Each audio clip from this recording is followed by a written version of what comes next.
Hey, get out. Go ask your brother, get out.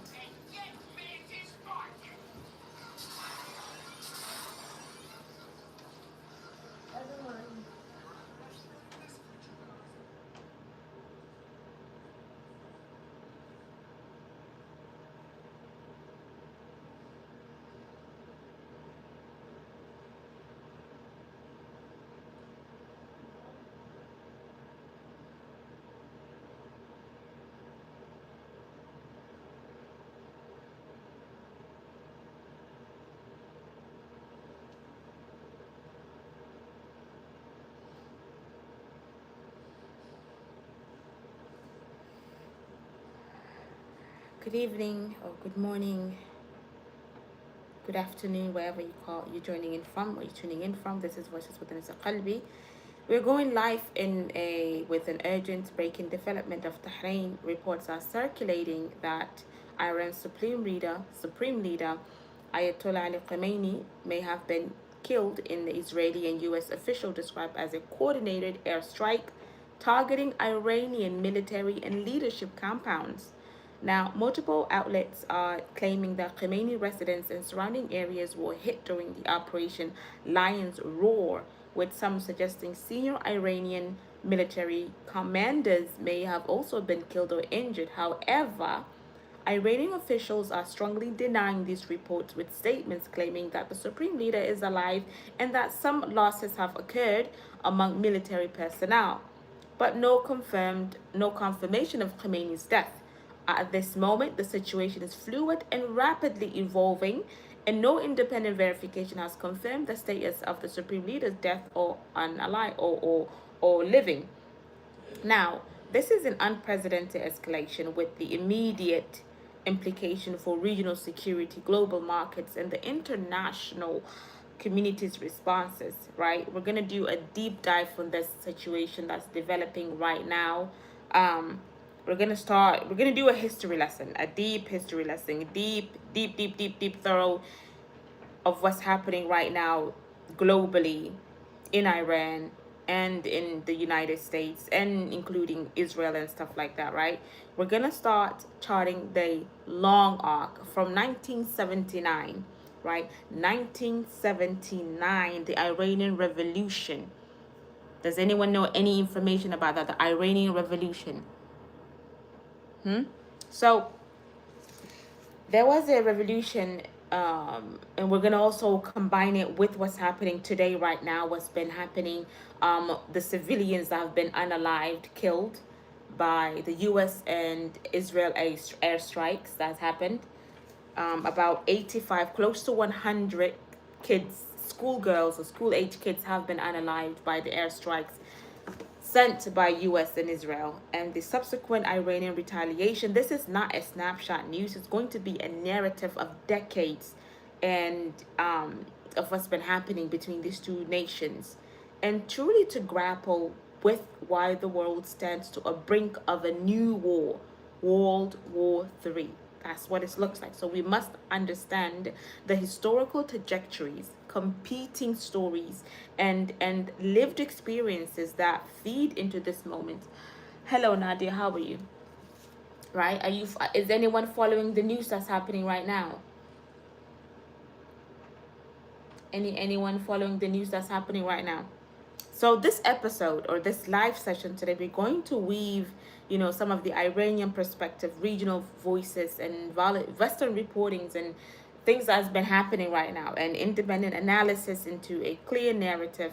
We're going to try to separate whatever that is false, whatever that is verifiable, into a development forms of political narrative and critically examine each party's framing to the best of our ability. So for many years, right, the 1979 revolution was not just a political change, it was an assertion of national sovereignty and rejection of foreign interference. Iranian state historians and older civil society voices emphasize that the revolution ended decades of what they describe as the imperial clientelism. Okay? Who's keeping in touch with the news? So, seeking dignity through self-determination, Iranian narratives have often highlighted that Western support for the Shah came at the expense of Iranian autonomy. Both religious leaders and secular historians in Iran have described the 1979 as a liberation from external dominations, not merely a regime change. Now, the revolution was framed internally to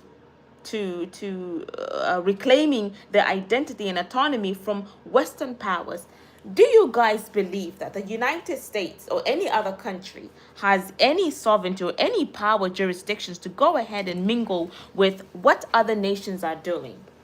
Right? This feels like it's a different country, same script, same old thing that has happened to Iraq, Afghanistan, Cuba, many other nations that US interferes with in the disguise of, oh, we're trying to give them a better governance, we're trying to make a good regime change, things of that, a power change, make it smooth, power transitions and all of that stuff. Does that story always does that really make sense anymore? Do people really, really, really believe that anymore? That the United States is entering and invading these countries for the betterment of that country, or is it for the betterment of US interests and US allies, such as Israel and so on? So the narrative that the revolution being, they are reclaiming their identity and autonomy from Western powers is something that's been deeply embedded in the official sorry commemorations and educational accounts for the Iranian people, right? So from a Western or US perspective, right, the 1979 revolution signifies the rise of a theocratic regime that took American diplomats hostage, creating rupture in the US-Iran relation that has never really healed since 1979. Now, policy documents in Washington describe the moment as a dramatic shift from cooperation to systematic confrontations. So there are these contrasting historical framings, liberations versus threat. So to set the stage for 40 plus years of strategic distrust and competing national memory, one side has their own narrative, the other has its own narrative. Yeah? Now, how we got there, Iran, the US, and the root of this 46-year conflict. Let's slow it down. Let me take it down because none of what we're witnessing right now today between Iran, United States, and Israel and the broader Middle East or Asia, right, exists in a vacuum. You don't wake up one day to missile strikes. Didn't we just have a world, an attack scares, I believe last year, with Iran threatening to attack, or the US threatening to attack Iran and stuff, right? So drone warfare, sanctions regime, and the brink of war rhetoric, unless something much deeper has been brewing for decades. You don't just wake up one day, tell your spouse, I want a divorce, without something deeper that has been brewing inside of you. So what we're watching unfold today is not a sudden crisis. It is the continuation of a story that has begun long before most of us were even born. So to understand the Iranians' posture today, to understand why Iranian leaders speak the way they do, why American officials respond the way they do, and why regional actors have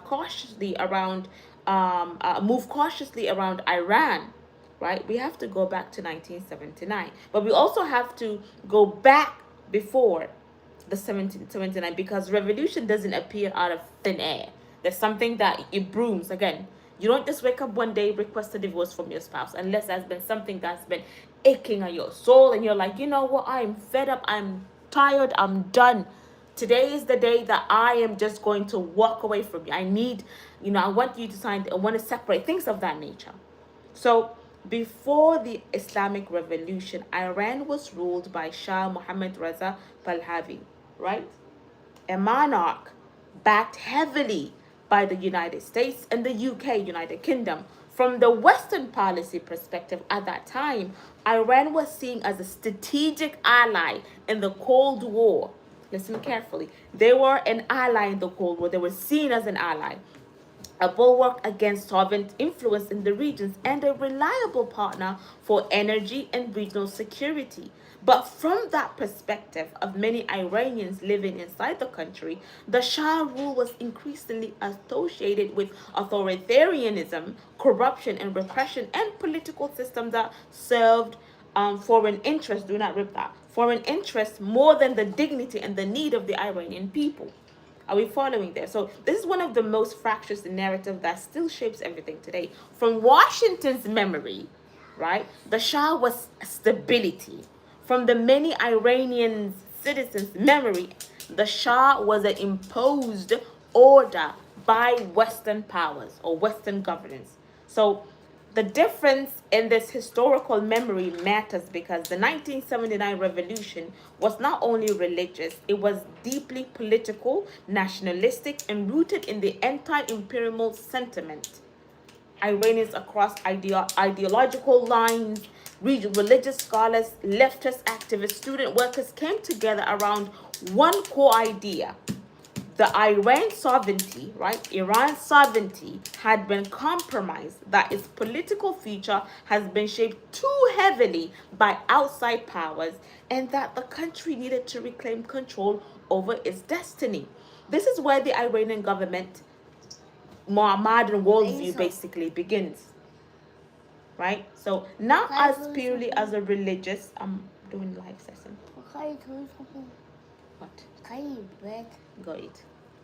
Right? So not purely as a religious, reacting emotionally, but as a post-revolutionary state formed out of a deep historical grievance. Now, this is where the US and the Iranian relationship basically collapses entirely based on what I've done in my little research. When Iranian revolutionaries seized the US embassy in Tehran and held American diplomats hostages for 444 days, right, it shattered any remaining goodwill between the two countries. In American political memory, the event became the defining image of Iran, and they basically were a hostile, dangerous state that humiliates the US on the global stage. You guys following what's happening? In Iranians' political memory, the embassy was viewed by many at the time as a symbol of foreign interference, intelligence operations, and political manipulation. So two sides, two completely different meaning assigned to the same event. And here's where I want to pause and ask you something, because this matters in how we interpret global conflict in general. When two nations remember the same event in a completely different opposite ways, can diplomacy ever function normally? Or does every conversation begin already poisoned by history? Let me see in your comment sections. Do you think, historical memory should shape foreign policy decisions today, or should countries be forced to reset regardless of past harm? Now, after 1979, the relationship doesn't just freeze, it hardens its institutional hostility. The US cuts diplomatic ties. Sanctions begin now. Iran positions itself as a revolutionary state resisting Western dominance. And from this point forward, every action taken by either side is interpreted through suspicion. Iran does something. Oh, they're building nuclear weapons. The US does something. They're trying to attack us. They're attacking us. They have bases here. So everything is leading to suspicion. Okay, this leads into the Iran-Iraq war in the 80s, which becomes another major trauma point in the Iranian national identity. During that war, Iraq under Saddam Hussein invaded Iran. The war lasted 8 brutal years. Hundreds of Iranians were killed, chemical weapons were used against Iranian troops and civilians, and many Iranians remember that Western powers, including the US, indirectly supported Iraq at various points. This isn't ancient history to people in Iran, right? The war is living memory for parents, grandparents, veterans, and families who lost children. So when Iranians leaders today speak about national defense, deterrence, and foreign threats, they are not speaking in abstract theoretical terms. They're speaking from a national psyche shaped by invasions, wars, sanctions, and diplomatic isolations. This doesn't justify every action Iran takes, but it explains the posture of permanent defensiveness that defines the Iranian statecraft. You understand? Thank you for those that are tuning in. Be sure to share this, be sure to type it, be sure to put your input in what's happening right now. Again, there has been reports that Ayatollah Ali Khamenei has been killed by the US airstrike, but Iran has not made any reports of that happening or any confirmation of that death being occurred. Some saying the body have been found, others are denying it completely. So we'll keep you posted. So hopefully by the end of this live session we might have a more concrete answer on that. So now forward to the 90s and the 2000s, early 2000s, and we see the relationship become more complicated, not less. The US invades Iraq in 2003, as we're all aware of. Suddenly, Iran's primary regional enemy is removed, and the US military, right, forces are now sanctioned or stationed directly on Iran's borders. From Tehran's perspective, this feels like an enrichment. From Washington's perspective, this is a war on terrorism and regime change in Iraq. Again, two perspectives operating in parallel realities. Iran begins expanding its regional influence through alliances and proxy networks in Lebanon, in Syria, Iraq, and Yemen, not as random act of aggression, but as a strategic depth, to this is the classic asymmetric warfare doctrine. If you cannot confront a superpower head on, you build networks that complicate any attempt to isolate or attack you. And here's the uncomfortable truth that many Western narratives skip over. Iran's regional strategy didn't emerge in a vacuum. It emerged in response to decades of military pressure, sanctions, and regime changes rhetoric. At the same time, Iran's support for armed groups has contributed to regional instability, civilian harm, and prolonged conflict. Both of these things can be true at once, right? They can be true at once. Now, this is where serious journalism refuses to flatten the story into heroes versus villain. Let's talk about the nuclear tensions for a moment. Isn't this what it's all about? Nuclear tensions? Because this is where everything escalates structurally.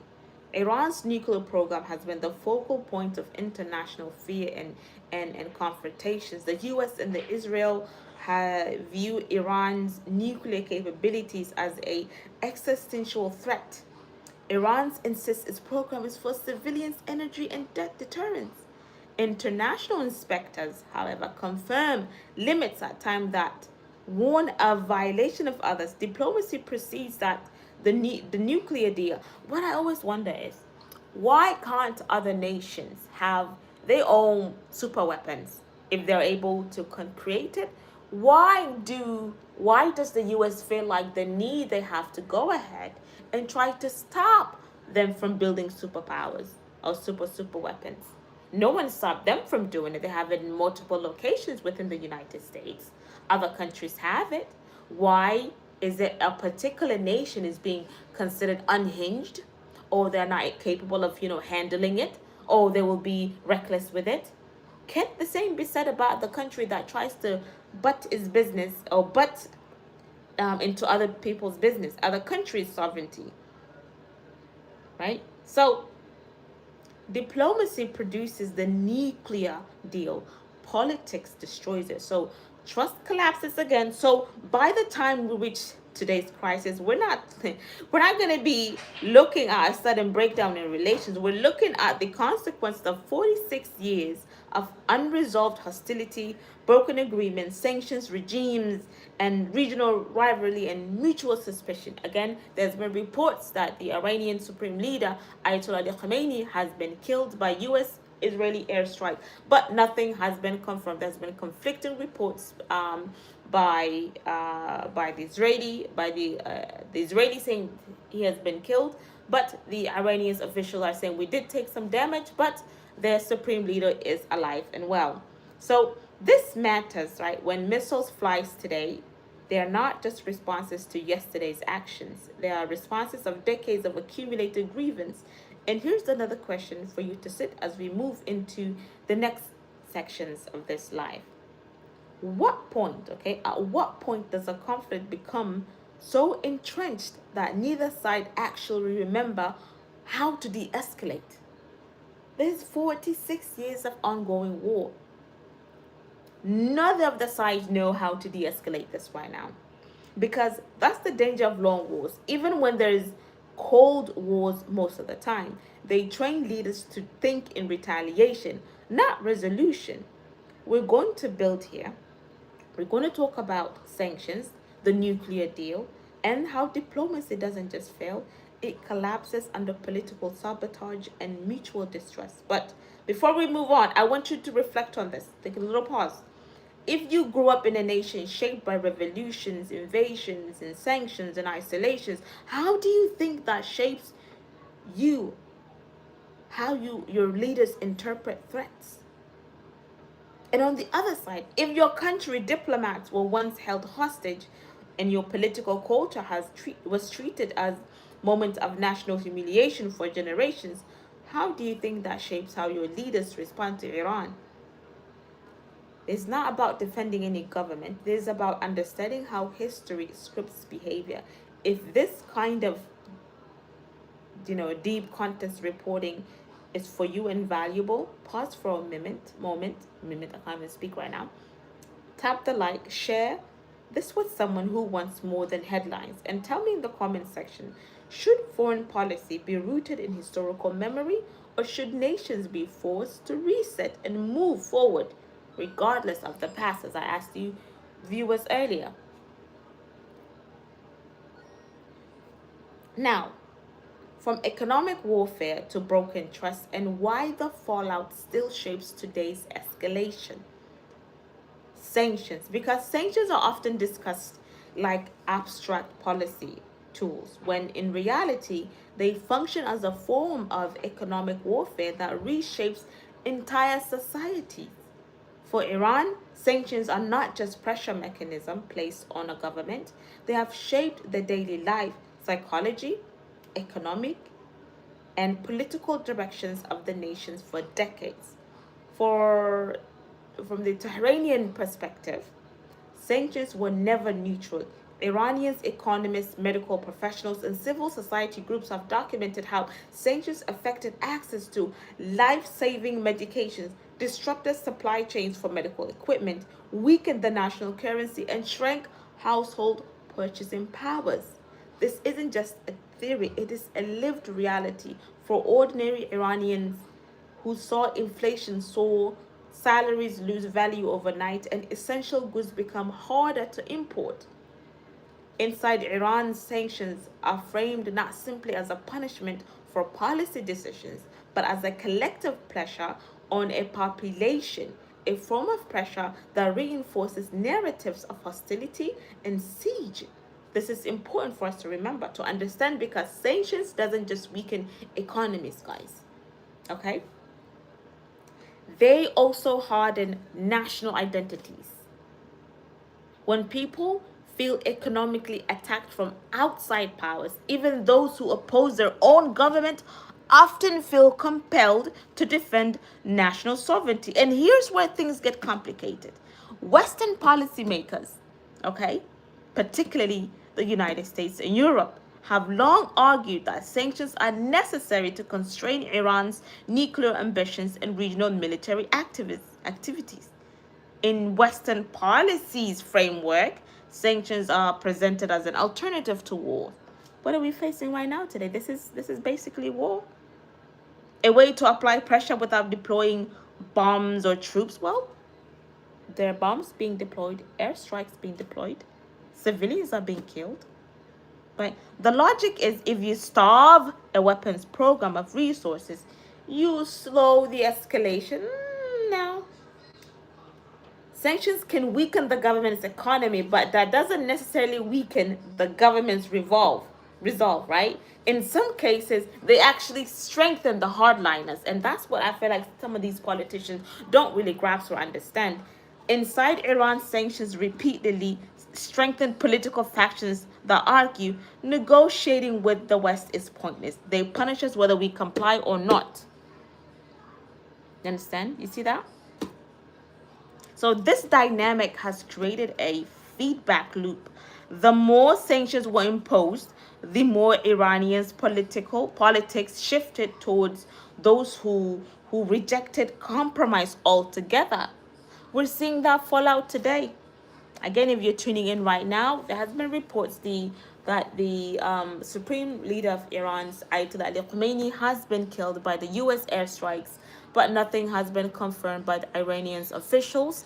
They're denying that they have taken some hits.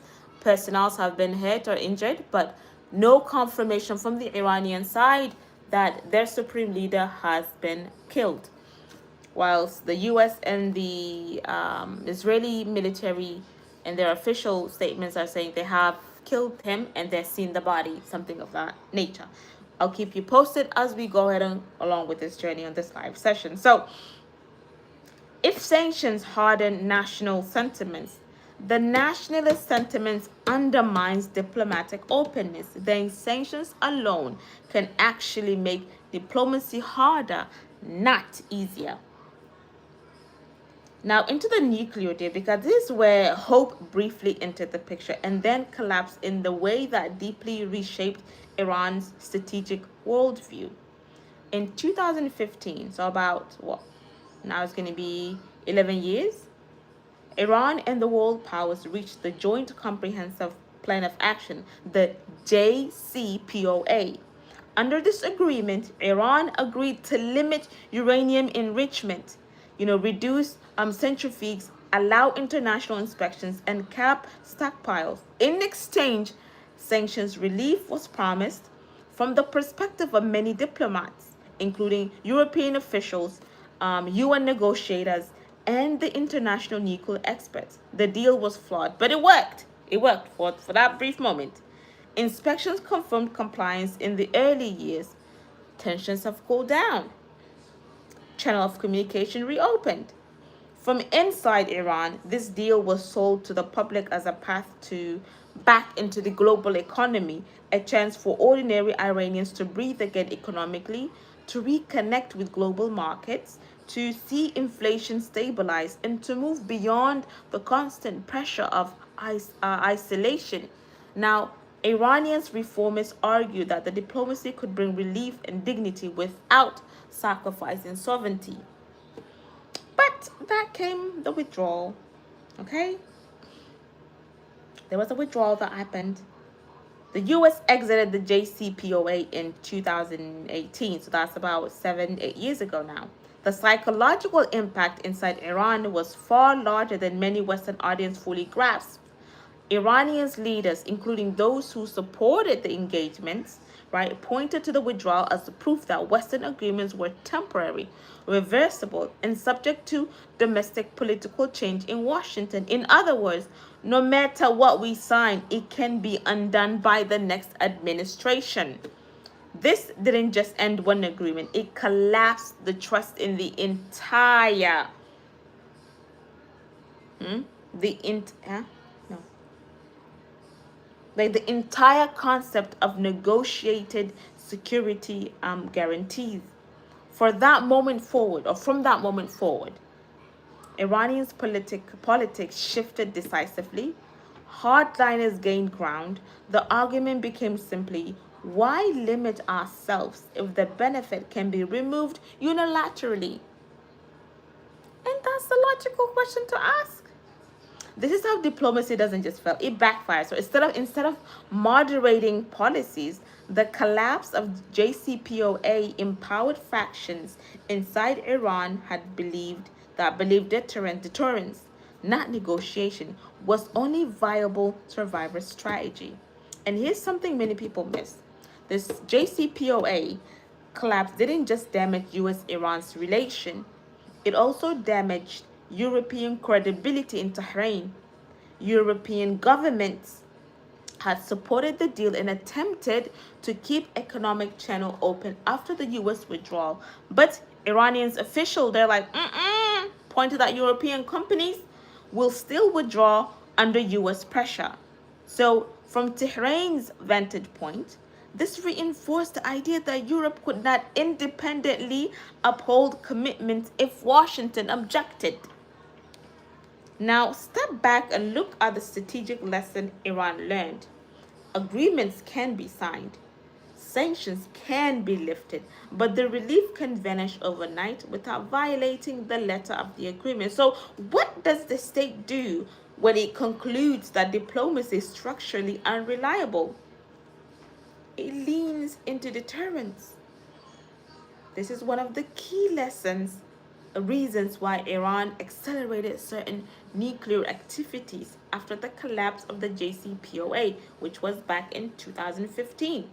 In 2018, US basically backed out of it. So now, not necessarily to immediately build weapons, but to increase leverage to make any future negotiation costlier for those who walked away before. This is a classical bargaining strategy in international relations. Raise the price of non-corporations. Now, here's what I want to bring you into the conversation and for you to put in the comment section or in the live chat right now. If you're a country that complied with inspections, limited enrichment, and accepted monitoring, and the agreement was still abandoned by the major signatory, would you trust the next deal? If I said I'm going to give you this pack of something, right? Gas. If you follow all of my commands, all of my things, I gave you the agreement. I'm the major signatory here. I back out. Do you think, are you going to trust me again tomorrow if I say, you know what? I know I backed out of the last deal, but this one I got you for real. This one I got you. Would you trust me? Absolutely. I wouldn't trust you. I wouldn't trust me. I wouldn't trust me. So on the other side, right? If you are a policymaker who believes that Iran cannot be trusted to uphold commitments long term, how do you justify maintaining agreements when political leadership change at home? Okay? How do you justify that? Again, if you're just tuning in right now, there has been reports that Iran's supreme leader Ayatollah Ali Khamenei has been killed by the U.S. and Israeli coordinated airstrikes. Iran is denying that nothing has been confirmed on their political official government official sites, but the U.S. and Israel are claiming that he has been killed. I'll keep you more posted as we go along, doing a deep dive on this, what has started back in before even 1979 revolution, right? Now, this is the structural dilemma at the heart of modern diplomacy. Trust is required to build agreements, but agreements collapse when trust doesn't exist.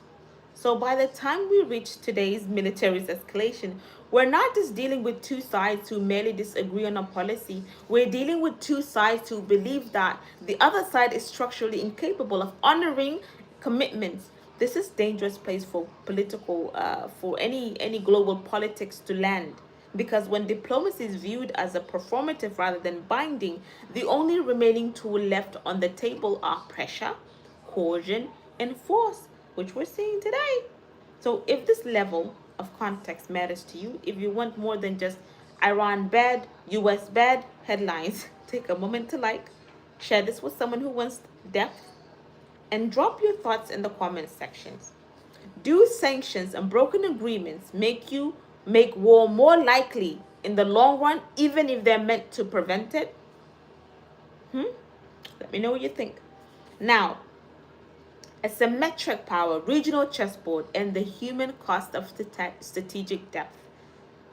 We're going to talk about how Iran, I'm saying it like the American way, Iran, right? How Iran actually fights war, because contrary to how it's often portrayed in headlines, Iran's modern military doctrine has not centered onto launching large-scale direct wars against the US or Israel, right? Instead, Iran has developed a regional strategy built around alliances, partnerships, and proxy networks. This is not, unique to Iran. Major powers throughout history have used this verdict or used this indirect warfare, but Iran has refined it into a core pillar of its national defense. From Tehran's perspective, right? From Tehran's perspective, then this approach is about survival. Iran is surrounded by U.S. military bases. It faces overwhelming conventional military superiority from the U.S. and Israel. It knows that a direct war could be catastrophic. So instead of meeting tanks with tanks, Iran built influence with relationship, as we mentioned, that networking, right? Instead of matching aircraft carriers with aircraft carrier, it built networks that complicates any attacks on Iranian soils. This is what regional analysts call asymmetric defense. It's a strategy of states that cannot win a conventional war against superior military forces. So it restructures the battlefield itself. The goal is not domination, the goal is deterrence. If Iran is attacked, its allies can respond across multiple fronts, raising the cost of aggression. Now, let's pause, because this is where narratives split. From the Iran's strategic worldview, Hezbollah in Lebanon, militia in Iraq and Syria, and alliances with the Houthis in Yemen form what Iranians call the axis of resistance. Okay, they frame this network as a defensive perimeter, a way to ensure that Iran is never isolated or surrounded again in a way that it was during the Iran-Iraq war. This is how Iranians media often presents it, not as exporting chaos, but as building a protective alliance against what they view and the Western and Israeli domination, or the domination of the region. You can frame something as defensive and still cause massive destabilization. From Western Israeli perspective, mm,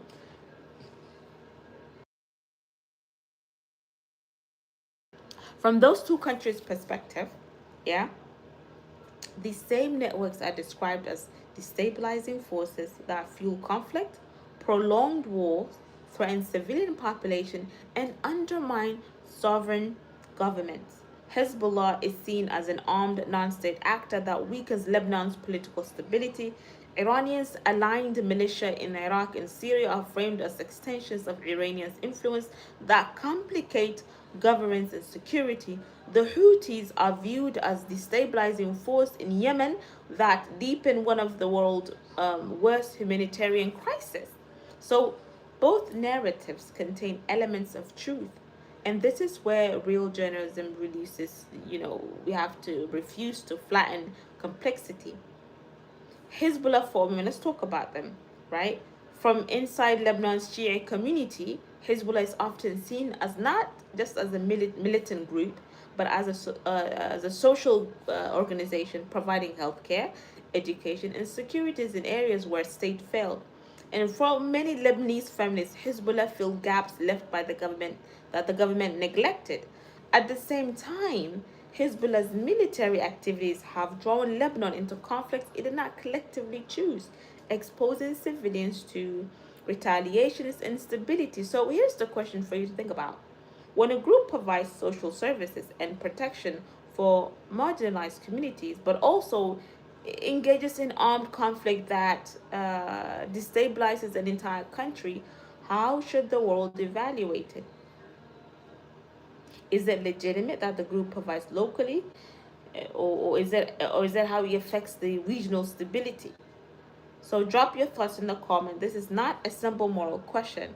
So let's talk about Iran and Syria now. We talked about Lebanon, the Hezbollah. After the US invasion of Iraq in 2003, Iran expanded its influence through political. This was an 8-year brutal war during the Saddam Hussein regime, right? So what was I saying? Iran expanded its influence through political alliances and militia groups. This wasn't accidental, it was strategic. Iran wanted to ensure that Iraq would never again become a launching ground for hostile forces against Iranian's territory, the way that Saddam Hussein Iraq was once was. So in Syria, Iran supported the Assad government as part of the maintaining its regional corridor to influence a land bridging connecting Tehran to Beirut through allied territories. So from Tehran's viewpoint, right, these moves are about strategic depth, creating buffers, allies, and lines of influence that prevent national isolation. From the perspective of many Iraqis and Syrians, however, these militia complicates sovereignty, deepens sectarianism divisions, and prolong violence. Here's another question I want you to ask.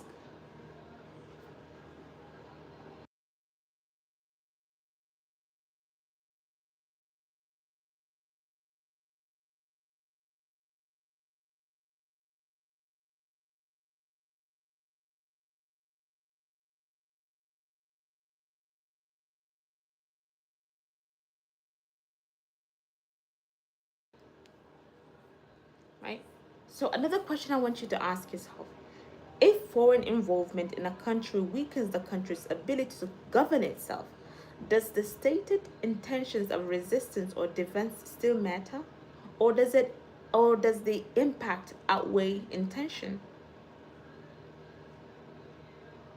Now we're also going to talk about Palestine, right? Because this is where Iran's narrative resonates more strongly in parts of the Muslim world. Iran frames its support to Palestine groups as resistance against occupation.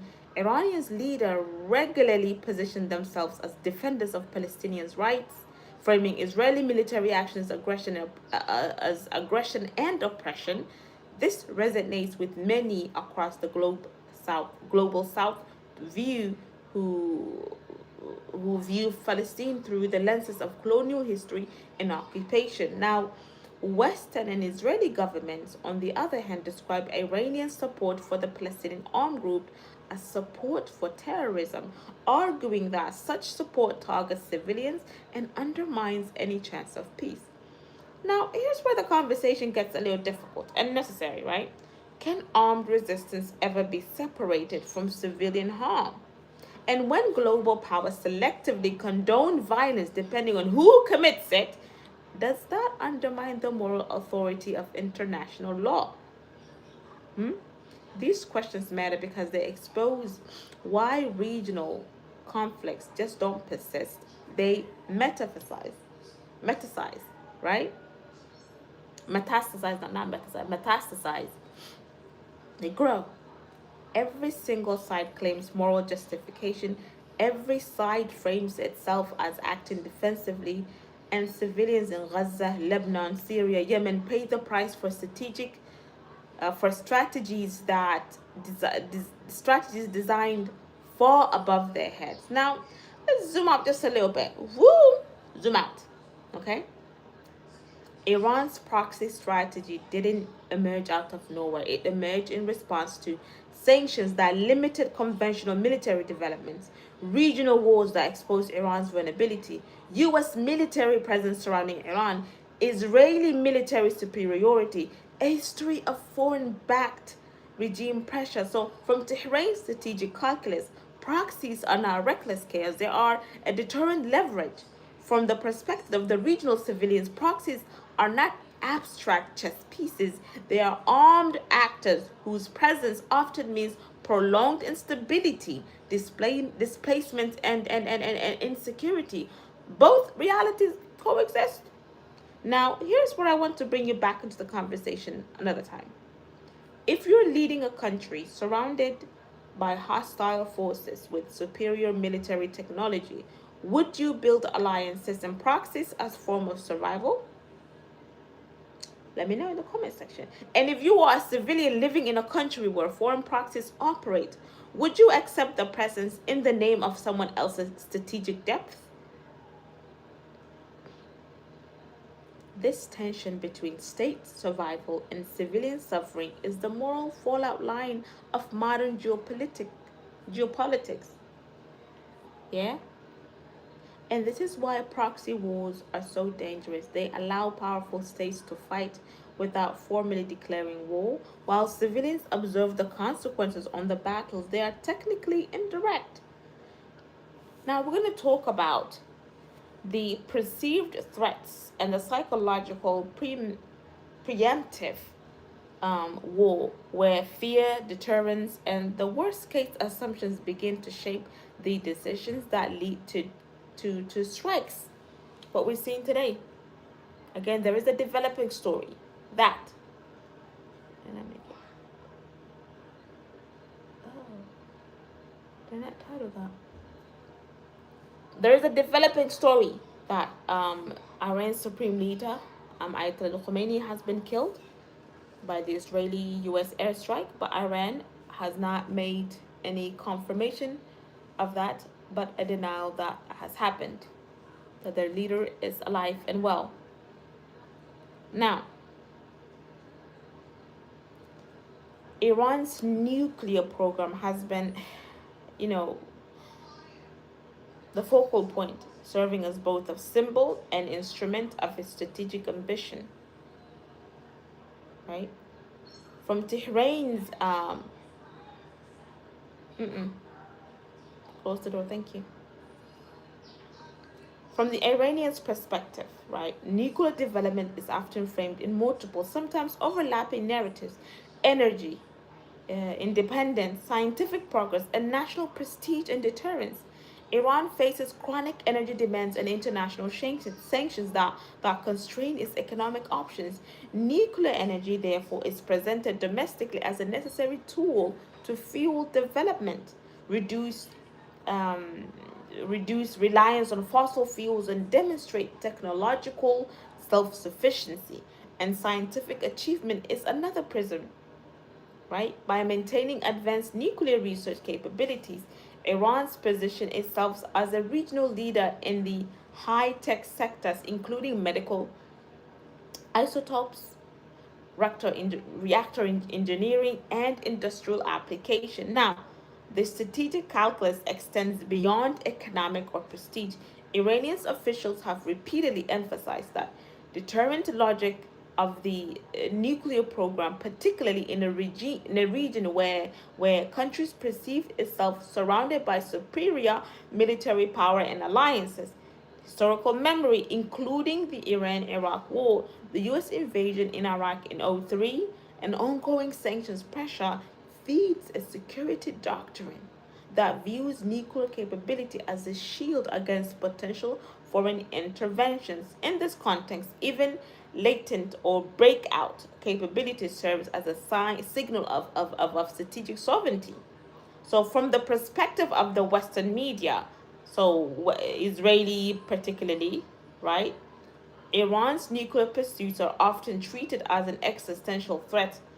They emphasize the political potential for destabilization in the volatile Middle East. The risk of nuclear stop profit, huh? 1 second.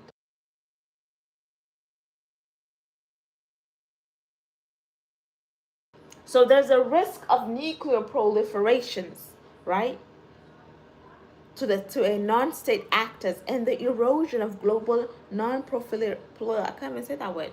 I just said it. Non-prolifer. Close the door. I'll. So non-proliferations, right? Norms. Reports by organizations such as the International Institute for Strategic Studies, IISS, and the ISIS, the Institute not ISIS, that sounds like ISIS, but Institute for Science and International Security, note that Iran has historically sought breakout capabilities and the technical and material ability to assemble nuclear weapons are relatively short notice, even if there is no evidence of an active weapon program. This distinction is critical, right? So there is a discrepancy between perceived threat and actual weaponization that created a strategic perception gaps. Independent scholars argue that Iran's nuclear capability was never fully weaponized, yet the mere appearance of capability, reinforced by intelligence assessment, occasional opacity inspections, and the regional rhetoric, has consistently prompted preemptive or punitive responses from external actors. The consequences include strategic sanctions, diplomatic isolations, cyber operations like the Sputnik attack, and the repeated military contingencies planned by regional and global powers. In effect, okay, the perception of the threat has often outpaced the material reality of Iran's nuclear program, leading to cycles of isolations and it may not fully reflect Tehran's immediate intentions. So several analysts have highlighted that this misalignment is more than a technical problem, it's a communication and credibility issue. Iran public assurances of peaceful use, coupled with period of concealment or resistance to intrusive inspections, feed the narrative of ambiguity. They don't want you to know what they have, rightfully so. I'm pretty sure every country that has nuclear weapons has not really reported every single weapon that they have at their disposal, right? Now, when it comes to the whole nuclear thing, Iran's ambitions cannot be understood solely through the lens of proliferations. They are embedded into a broader strategic and psychological ecosystem. Tehran's of nuclear capacity is much about asserting sovereignty and deterring interventions as it's about energy or technology. So, meanwhile, the global community responses, often preemptive, punitive, and anchored in the worst case assumption, highlight the enduring challenges of aligning technical capability, political intent, and perceived threat in an era of asymmetric regional power dynamics. We already touched a little bit on the operations lion roar, as the U.S. has said, and the U.S. and Israeli have said that they are the ones that have went ahead and unalived Ayatollah Ali Khamenei, Iran's supreme leader, today. That has not been confirmed by any Iranians outlets. They have denied it, that there's no truth to it, basically, right? He is presumed dead, right? But that nothing has been confirmed by Iran's on that end. That's just something that we're going to keep an eye on, and if anything has been resumed, I will let you know before the live ends, or if it's after that, then we'll do a brief session in regards to that. Now, with the crisis represents, okay, regional conflict crystallized in what has been publicly dubbed as the Operation Lion's Roar, a coordinated set of military attack executed by IDF, which is the Israeli Defense Forces, with reported logistical intelligence and possibly kinetic support from the U.S. military elements. Unlike prior skirmishes or cyber operations, these attacks targeted Iranian's military infrastructure in Tehran, Isfahan, and other strategic urban centers, signaling a significant shift from historical reliance on proxy forces moving forward to direct confrontations. Analysts are noting that the operation appears to be combined precision airstrikes, cyber disruption of defensive networks, and rapid maneuver forces designed to degrade Iranians' command and control capabilities in short an operational window. Tehran's formal response was they were furious, framed in a legal, moral, and nationalistic terms. The Iranian Ministry of Foreign Affairs condemned the airstrikes as illegal, illegitimate, and unprovoked, explicitly invoking Article 2 of the United Nations Charter, which prohibits acts of aggression against sovereignty states. Iranians state media described widespread explosions, fires, and activations of air defenses system across major urban centers, projecting the narrative that the attack were both extensive and destructive. Again, 85 kids have been unalived by United States. That's just the number that has been reported thus far. There's been more casualties. Schoolgirls. That is sick, that is sad, that is disturbing. Now, there's a statement from the Supreme National Security Council emphasized the Operation Lion Roar was not merely an attack on facilities, but a symbolic assault on the Iranian sovereignty and the collective will of the Iranian people.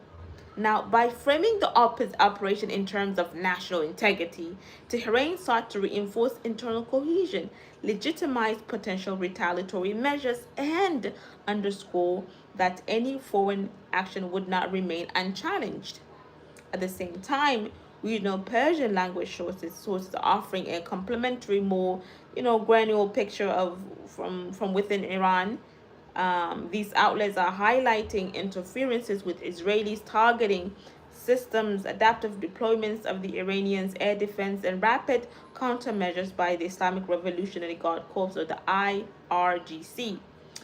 One semi-official channel reported the use of advanced electronic warfare techniques, suggesting that Iranian forces had partially disrupted enemy surveillance, guidance, and communication systems. There's also reports that Iran has been out of power, right? So the most immediate consequence of the airstrikes was a rapid and multi-factor Iranian counteroffensive. So within hours, Tehran launched missiles and drones attack targeting both Israeli territories and U.S. bases across the Middle East, including countries hosting military assets. So this marks that a substantive departure from Iran's historically measured use of proxy forces such as Hezbollah in Lebanon and Houthis element in Yemen. So the operation tempo, range, and coordination of these strikes suggests that both pre-planning and escalation strategies designed to prevent or to project deterrent credibility in the face of direct attack.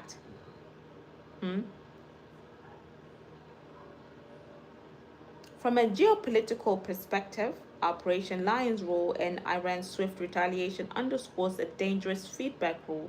The operation exposed vulnerabilities in Tehran's critical infrastructure while simultaneously inviting a more direct Iranian military posture in the region. Analysts warn that such dynamics could escalate rapidly, drawing in regional allies, global powers, and more non-state actors, potentially transforming what was historically been a low intensity proxy conflict into a high-stakes conventional confrontations, operational structures, and strategic calculus. Now, the OLR, the Operation Lions Roar, appears to have been meticulously planned. Right behind closed door, they were telling us, "Oh, we're trying to have a deal," but they were planning this while they were trying to say we're having talks of peace, and so there's been multiple multi-domain operation combining air, cyber, and intelligence assets, right?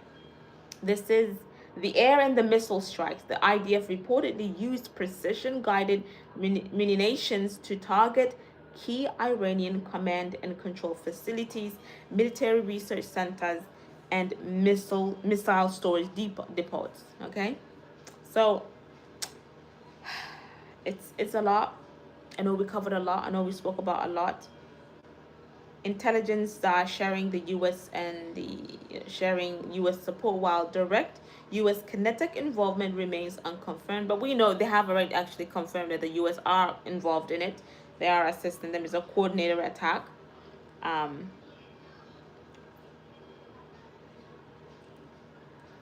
So you can say right now, the escalation illustrates the intersection of modern warfare, regional geopolitics, and strategic signaling.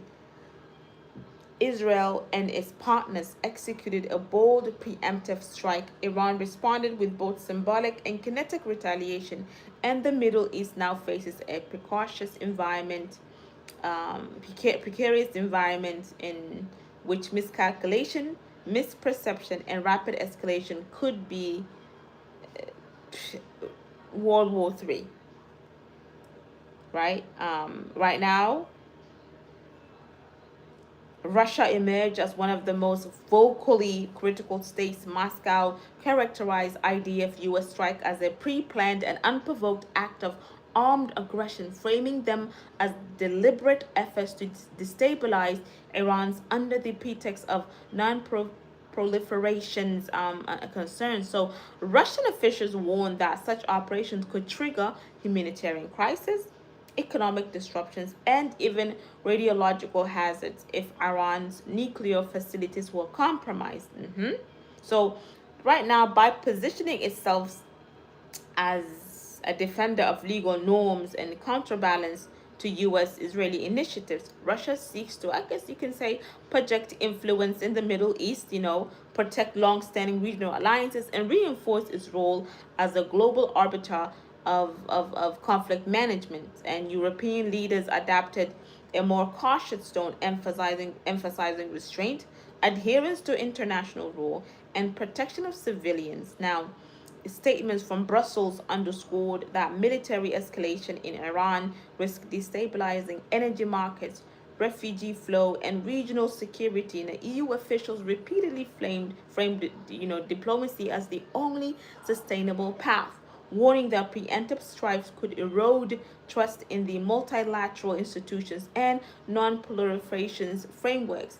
Oman, a historically pivotal mediator in the Gulf diplomacy, urged immediate de-escalation and return of diplomatic channels, signaling that neutral regional actors continue to play a crucial role in the conflict management. Similarly, Pakistan called for urgent dialogue and halt to military escalations. We're going to talk about, shortly soon, Afghanistan and Pakistan war. There's so much happening right now this month. There's so much to upkeep with, right? Norway also offered a pointed critique of the strike's legality, asserting that preventative military actions lack justification under the international law without evidence of immediate threat. So this position highlights a global tension. States are divided over whether the perceived capability of a state to produce weapon can itself warrant military actions, rising questions about sovereignty, proportionality, and the normative boundaries of self-defense. So this plurality of reactions underscores several strategic and diplomatic realities. Global concerns over escalations.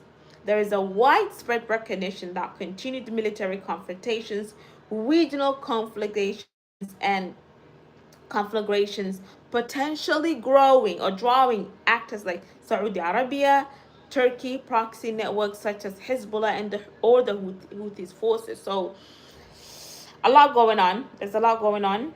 Again, there has been reports that not Hezbollah, the Iranian supreme leader has been killed by the Israeli and American forces, but nothing has been confirmed by the Iranian military officials, any confirmations.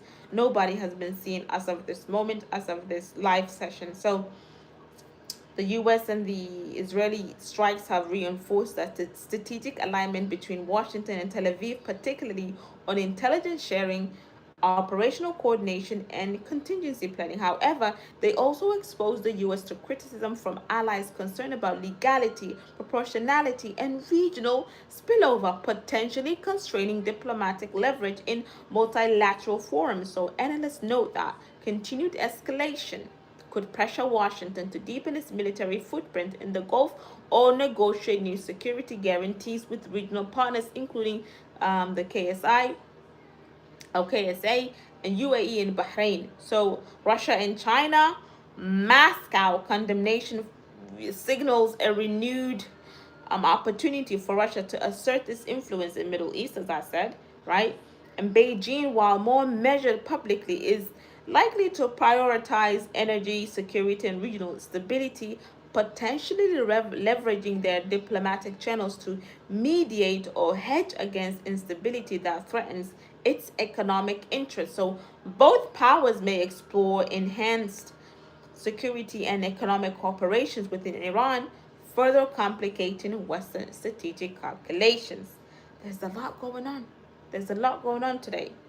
A lot going on. So I pray there's peace that comes to the people, to the civilians that have been killed so far, nearing 100 plus with other injuries, right? It's there is Iranian's news outlet, both state-affiliated and semi-independent, reports widespread disruption in major cities like Tehran, Mashhad, and Isfahan. Fear and confusion are dominating daily life, with civilians navigating intermittent power outages. Local journalists and social media sources are indicating that early reports often contradict one another, reflecting both fog of the war and deliberate state efforts to control information, one or the other. So, civil society responses with Iran are heterogeneous, right? A segment of the population expresses patriotic resilience, framing the crisis as a test of national unity and sovereignty. Demonstrations of solidarity, including organized collective endurance. Conversely, many Iranians are voicing anxiety over the long-term societal and economic consequences, particularly regarding inflation, disrupted education, and the psychological toll on the sustained insecurities. Now, this prolonged conflict may exuberate social cleavages, creating pressure on governance, community cohesion, and trust in official communications. This, the kids that have been, local NGOs and informal community structures play a critical role in providing support, sharing information, maintaining a sense of, stability.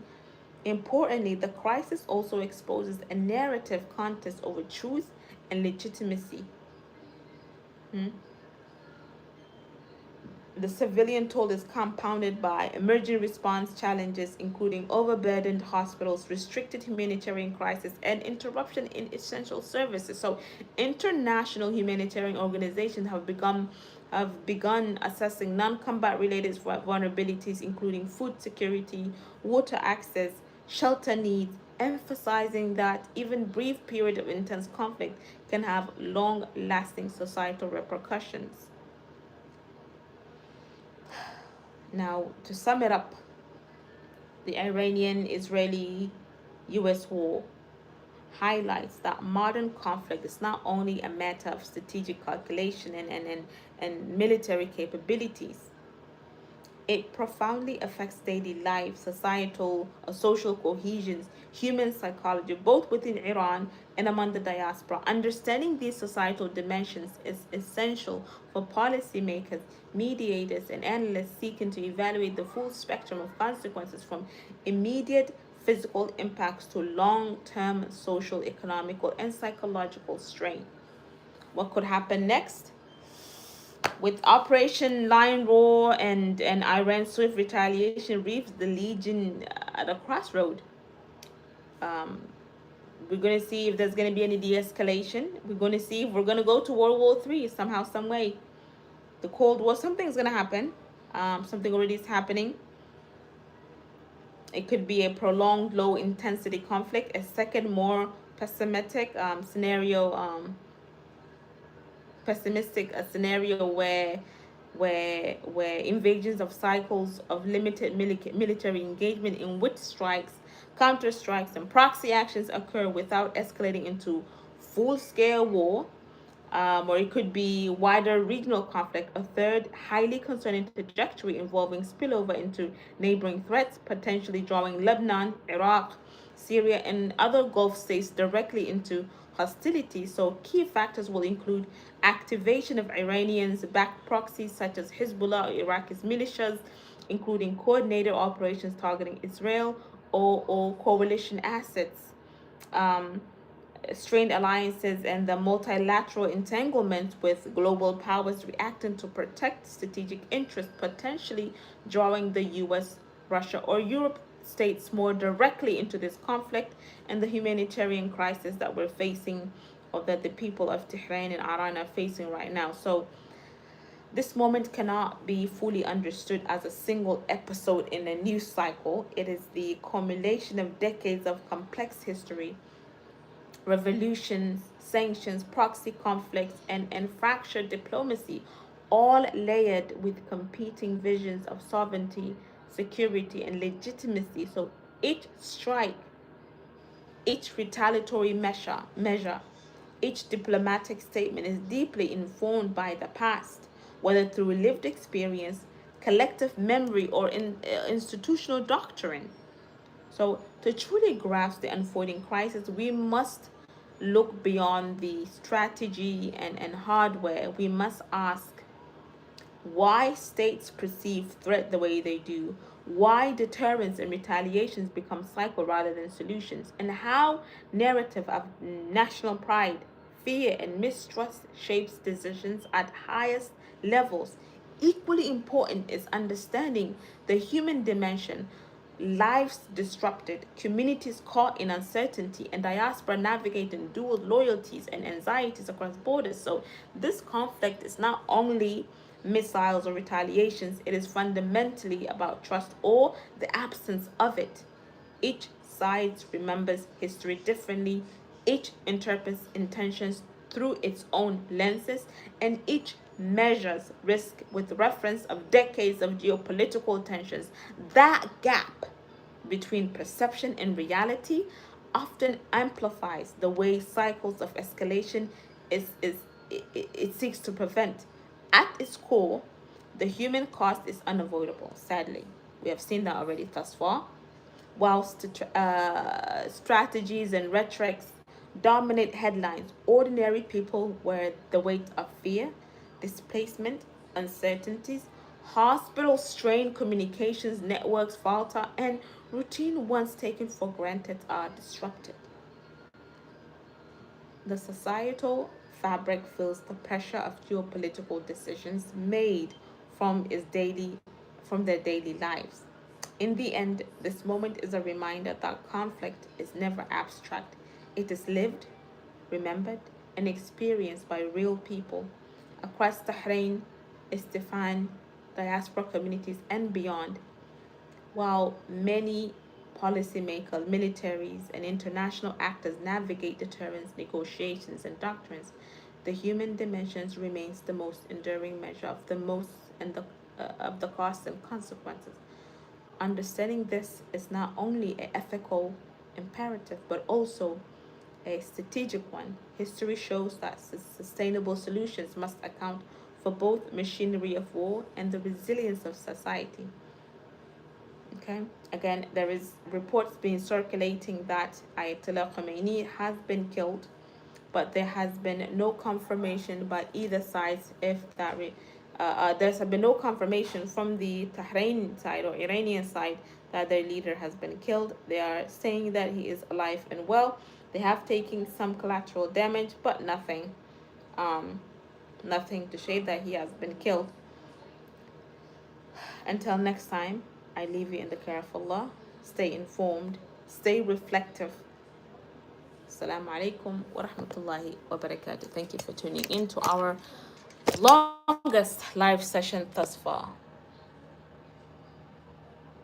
No, I am not. I'm not Iranian. I'm just a person that reports messages, that reports what's happening globally, domestically, internationally, to keep people informed, to keep people noted of what's happening across the world.